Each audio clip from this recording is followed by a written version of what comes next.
test. Have you ever been in the situation where you needed help? I mean, like right away, a dire situation. Maybe it was a car wreck, or maybe you just got sick or hit your head or something like that. Have you ever been in a situation where you just really needed help? Have you ever been surprised by who God sent or who showed up to help you in your time of need? In 2004, there was a fellow who was swimming in Maui, and he was about 100 yards from shore, and he began to cramp, and he began to flail, and he knew there was no way he was ever going to get back to the shore. And as he's flailing there, all of a sudden, this guy shows up, swims out to him, and it's none other than Governor Arnold Schwarzenegger. And you know what Arnie said? He said, "Hasta la vista, baby." I think he actually pulled him in short. Yeah. You know, I was actually surprised, and I know that Christine Maurer was, as she was returning home on I-94 in March of 2015. It was a snowy day. The roads were icy. She was going back to Jackson with her mother, Catherine. And as they were headed westbound on I-94, they hit one of those patches of ice. It spun her car, and she hit the median, and it caused the car to actually fly up in the air, and it began to somersault and roll and ended up on the eastbound side of I-94. She was partially ejected from the car, knocked unconscious, bleeding. Her mother, 74 years old, 73, she wouldn't be happy about that. 73 years old, she was injured, and as they were in dire need, this fellow pulled up, and he and a buddy got out of their car, and they began to apply first aid, and they got blankets and coats and wrapped them because they were going into shock. They even got a University of Michigan umbrella to block the wind. Yeah, and it was none other than Jim Harbaugh. Later, when she came to, they said, "Did you know that it was Jim Harbaugh that rescued you from that time of need?" Now, reporters tried to interview Jim Harbaugh about this, and you know what he said? He said, somebody reported for them and said they believe they were doing what any other individual would do for another when they stopped and assisted. They said that in an email. He wouldn't even talk about it with reporters. I wonder if he'd have known, like, it could have been me and a Buckeye fan if he would have done the same thing. Nevertheless, have you ever been in dire need and then been surprised by who God sent to rescue you?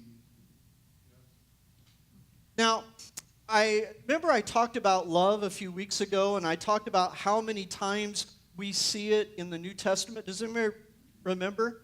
Love, how many times? 333 times in the New Testament we see the word love. Well, guess what? We see the word serve 79 times in the New Testament. But wait, when we also look for the word servant or slave, and here's what I do in my Bible. Let me just make a side note. When I see a topic, right, that like love, I'll use a marker. Let's say love is yellow, right? And I'll mark that word love every time I get to it in my Bible, and I mark it in the same color. If we talk about serve, maybe it's green, and so I'll mark all of those words. When I see the word serve, I'll mark them in green. And then when I see the word servant or slave, you know, those are mentioned 308 times in the New Testament, the word servant or slave.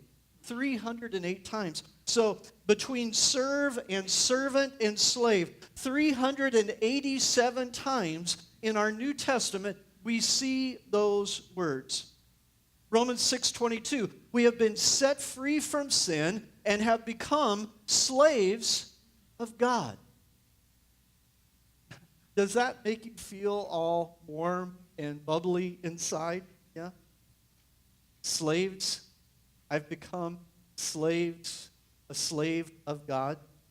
I think it's especially hard for us as Americans because there's one thing that we value more than any other, and what is that? Freedom. So don't you stand up there, preacher, and tell me that I'm a slave, even if it's slaves of God. Freedom. I mean, what comes to mind when you begin to start thinking about slavery, right? You begin to think, the image that comes into my mind is, remember Alex Haley's Roots, right? And you remember Kunta Kinte, who was captured in his homeland and brought in a slave ship to America and sold and put in shackles, and he kept trying to escape, and eventually they cut off his toes just to keep him from running away. They did make a new version of Roots. Kids could watch it maybe. But those are the images that come to my mind when I think of what it means to be a slave. It's somebody who's abused and misused and demeaned and humiliated and scarred and broken, and I don't want to have anything to do with that. It just makes me queasy inside,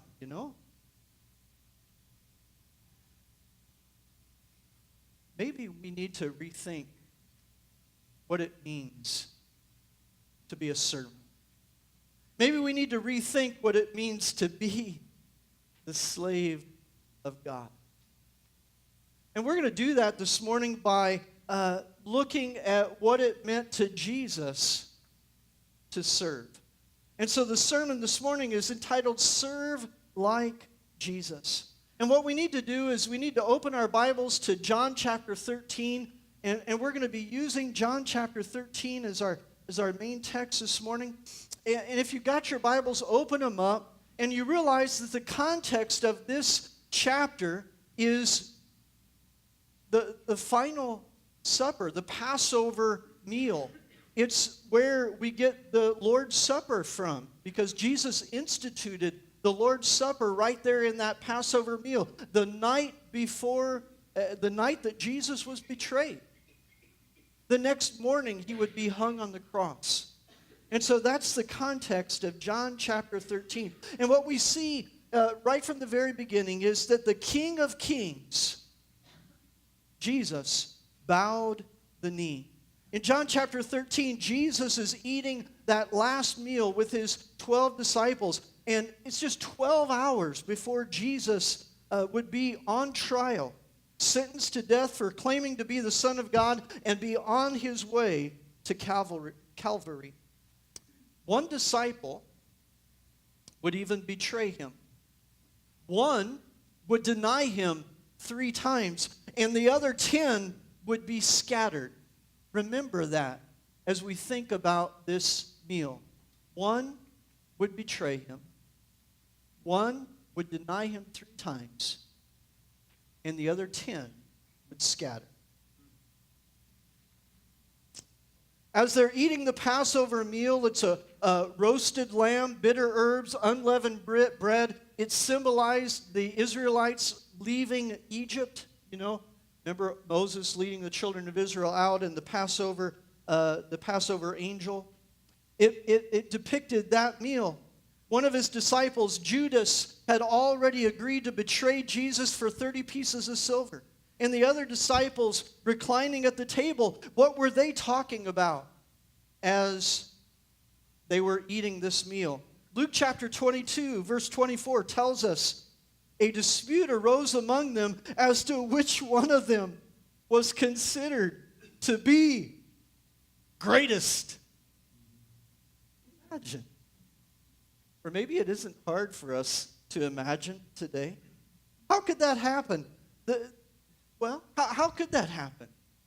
Well, you can actually visualize how it could happen, because in that society, the guest of honor would be Jesus, of course, but the seats next to Jesus would be the most prized. They would be the ones that everybody would want. And so naturally, there began to be an argument over who got to sit next to Jesus, right? And so naturally, they're saying, okay, I'm better than you, or I'm more important than you. And so an argument came about as to who was the greatest. And not only that, since there are no slaves in that upper room, again, there are no slaves in that upper room with them, who was going to perform the lowest task? And this was the lowest task for all the slaves. Who was going to perform the lowest task of washing the dirty feet of the guest at the meal? You would not eat this meal with dirty feet, but yet nobody was willing to go and themselves wash feet. That's a real demeaning task. Especially in that day. Don't think of them today. My feet are pretty disgusting. My toenails are really bad. Brenda won't touch my feet. I'm not making that up. She will not. Now, I'm always, one of my jobs is to always rub her feet. She would never reciprocate on that one, right? But imagine the feet wearing sandals, and you're walking through the streets, and there's animals that have gone to they've gone to the bathroom in the streets, and they're dusty and dirty, and so it's just a nasty affair. And so somebody needed to wash feet, but nobody wanted that job.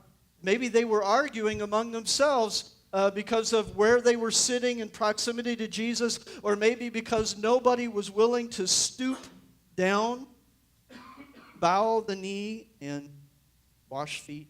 But notice what Jesus does in the middle of that argument. Does he preach a sermon? No, he doesn't. Let's see what he does here.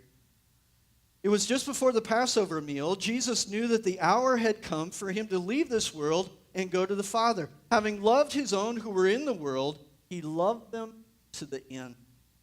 The evening meal was in progress, and the devil had already prompted Judas, the son of Simon Iscariot, to betray Jesus. Jesus knew that the Father had put all things under his power, and that he had come from God and was returning to God. So he got up from the meal, took off his outer clothing, and wrapped a towel around his waist. Now let me stop there for a minute before we go on. What motivated Jesus? Love. We've talked about that just a little bit, that if there's no love, remember the fuel in the F-18s, the Blue Angels, without love, we're not going anywhere. Without fuel, those F-18s, I saw them, by the way, Monday. They did have gasoline, right? They had fuel, well, jet fuel, call it gas, but they did get off the ground, by the way. It was pretty amazing. But anyway, it's that love that prompts. It's that love that motivates. The evening meal had been served, and the devil had already prompted Judas Iscariot. And my question is, did Jesus wash the feet of the man who would betray him? Yeah, he did. He really did. He washed the feet even of what we might consider an enemy. Wasn't an enemy to Jesus. Imagine that. Serving others, no matter who they are, no matter what they look like, no matter what language they speak, whether or not they're from us or from our family or not from our family, or no matter what wrong things or bad things that they've done to us. And Jesus knew that the Father had put all things under his power, that he had come from God, he was returning to God. You see, Jesus knows who he is. where he's from and where he's going. He's the King of Kings. He's the Lord of Lords. Would serving others change that? No, it would. Notice what he did here. And I think if the disciples were all arguing, it all stopped as they saw Jesus get up and begin to do what he was doing here. Jesus knew again that God had put all things under his power. So he got up from the meal. He took off his outer clothing. He wrapped a towel around his waist. And after that, he poured water into a basin and he began to wash his disciples' feet, drying them with the towel that was wrapped around him. And I think if there was any dispute going on at that table, what do you think happened? Everything went silent. I think everything went silent as the disciples, all their eyes were on him. And in utter shock and disbelief and humiliation, I think, they saw Jesus take that towel and that basin, which is a symbol of humbling service, of humbling self. What's your symbol of service? I wore my flannel shirt this morning. But what's your symbol of service? I was noticing the worship band. Don't they just do a terrific job? Really, they do.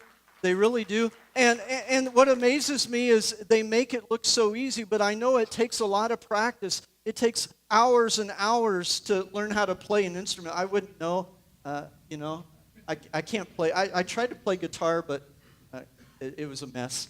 Anyway, what's your symbol of service? It might be an instrument. It might be your car as you go and pick people up. It might be a computer as you put the graphics up on the screen. It might be an apron as you bake cakes or cookies to take to visitors. It might be a lawnmower. What's your symbol of service? If you can't think of something, well, we need to do something, don't we? Let's do something. If you can't think of a symbol of service, then maybe the Lord will impress upon you something as we read these. But after Jesus had poured water into that basin and began to wash his disciples' feet, drying them with the towel that had been wrapped around him, and here he is, the King of Kings, got down on his knees to serve others. Is that anything new for Jesus, is the question. In fact, that had been the habit since he began his ministry, since his baptism in the Jordan River by John the Baptist. We see Jesus time and time again healing the sick, opening the eyes of the blind, feeding the hungry, calming the storm, casting out demons, touching the leper, raising the dead, serving others. The disciples knew that he was the Christ, the Son of the living God, but washing the dirty, dusty, stinky feet of the disciples, that's personal. That's personal. The King of Kings bowed his knees and got personal with his disciples. And when we think about what being a servant is, isn't it exactly that? Let's go on. Jesus says to a fellow named Simon Peter, "Unless I wash you, you have no part with me." Let's look at verses 6 through 12.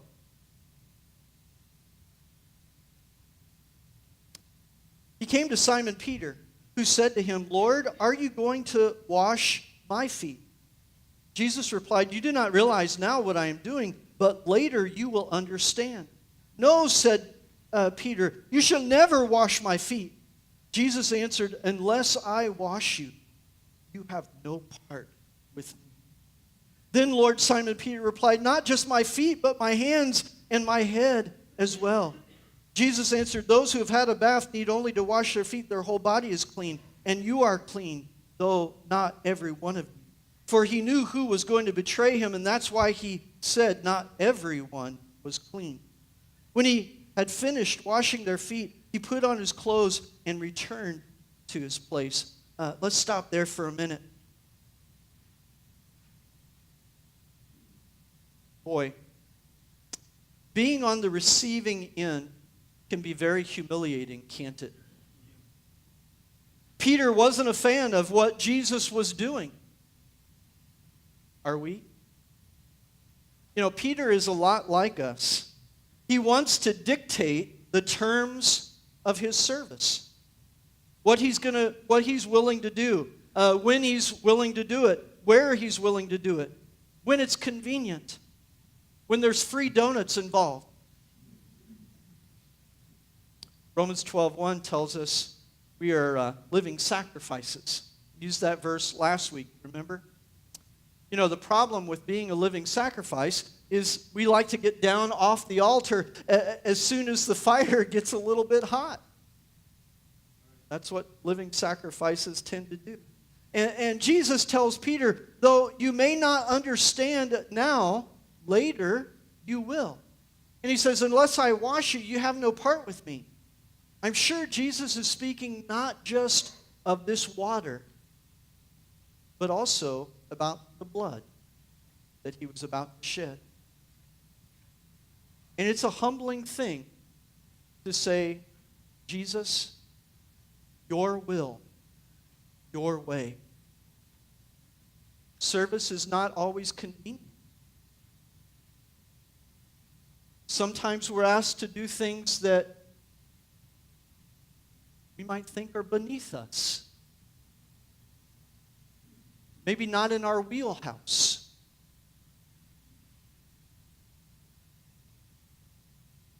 We can't always dictate the terms and the time of service, or even who it's to.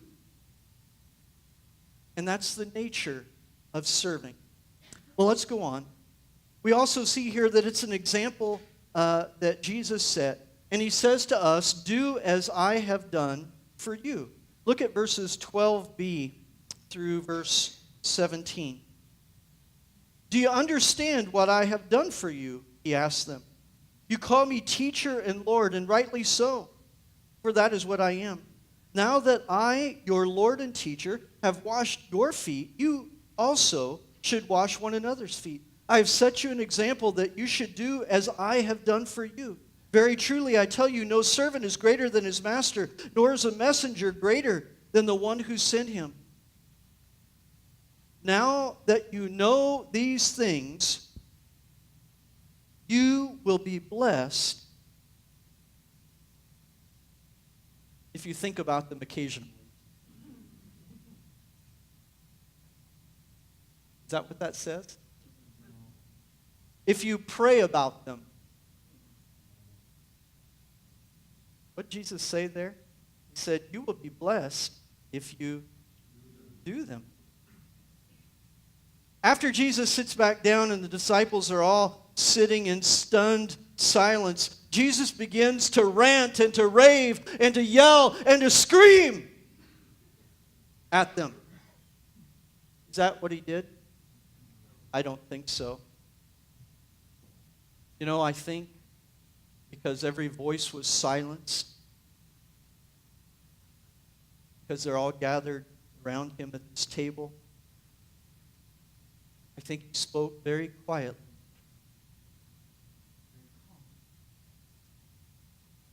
He says, am I not your teacher?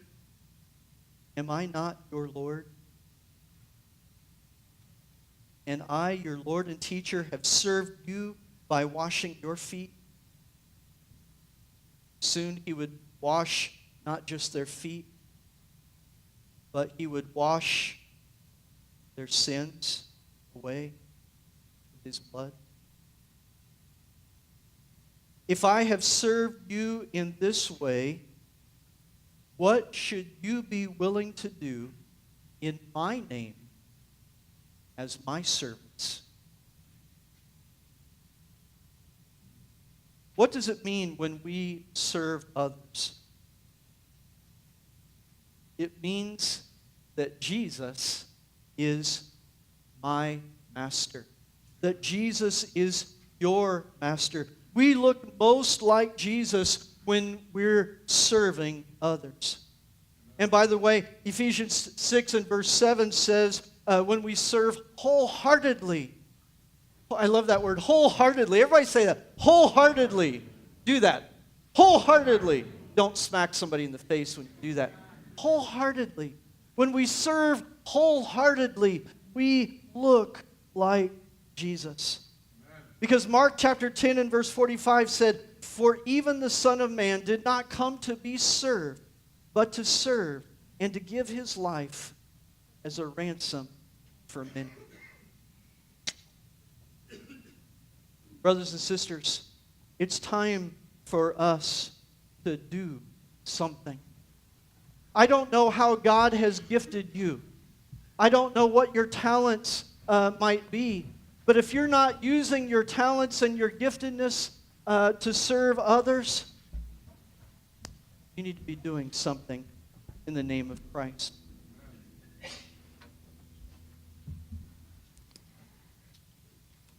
Jesus has washed more than my feet, hasn't he? Jesus has washed more than your feet. You say, well, Jesus never washed my feet like he did the disciples. And no, he didn't wash my feet like he did the disciples. But Jesus has washed my heart. And he's washed your heart. And he has set us free. And he set us free so that we could serve. There's a fellow, Captain Charlie Plumb, who tells a story of sitting in a restaurant in Kansas City. And there was a man who was looking at him in the restaurant a few tables away and just kind of looking at him. It kind of got a little weird. And finally this younger fellow gets up and he walks across the restaurant and he stands at attention. And he said, "Sir, are you Captain Charlie Plumb?" And Captain Plumb said, "Yes, sir." He said, "Did you fly F-4s off the Kitty Hawk in Vietnam?" And Charlie said, "Yes, sir." He said, "Did you get shot down by the Vietnamese and were you a POW for 6 years in the Hanoi Hilton?" And Charlie got a little uncomfortable and said, "Yes, sir." He said, "How do you know that?" And the young man standing there in the restaurant said, "Because I packed your chute." When Charlie got shot down over North Vietnam, it was this sailor who had packed his chute. Charlie stood up and with tears in his eyes, he held out his hand and he didn't really know what to say. And the young man said, "I guess it worked." And he said, "I've dreamt of this moment for years, wondered who packed my chute." And Charlie had spent the rest of his life after he had gotten out of the service, after he got out of the POW camp, being a speaker all around the country and motivating people and serving. And it was all because this younger fellow had taken the time in the bowels of that aircraft carrier to carefully pack Charlie's chute. Every one of us, brothers and sisters, is sitting here this morning because somebody took time to serve us. Amen. In some form or fashion. But all of us, in even a greater sense, are all here this morning because the King of Kings and the Lord of Lords came down from heaven and became a man and gave his life on a cross, serving us. In a manner of speaking, he packed a chute so that we could serve, so we could represent him. I asked you earlier if you'd ever been saved, if you'd ever been in a dire situation and you needed help, and maybe some famous person came along and rescued you. It wasn't Jim Harbaugh. The answer is Jesus Christ. It's time to do something, brothers and sisters. So if you have a decision to make concerning your relationship with Jesus Christ, we're going to offer an invitation. If you need a place to serve, a body of believers to serve with, I can think of no better place, no better body of believers to serve with than this congregation. Amen. If you have a prayer need, maybe you're searching for that way that God could use you, we're going to have men up here that would be willing to pray with you. But I pray that God has laid upon your heart this morning some way, some opportunity, so that you can begin to think about how you might serve others. God has given each one of you gifts that you could use to be a blessing. Do you have a decision to make this morning concerning your relationship with Jesus Christ? I pray that you'll come forward as we sing.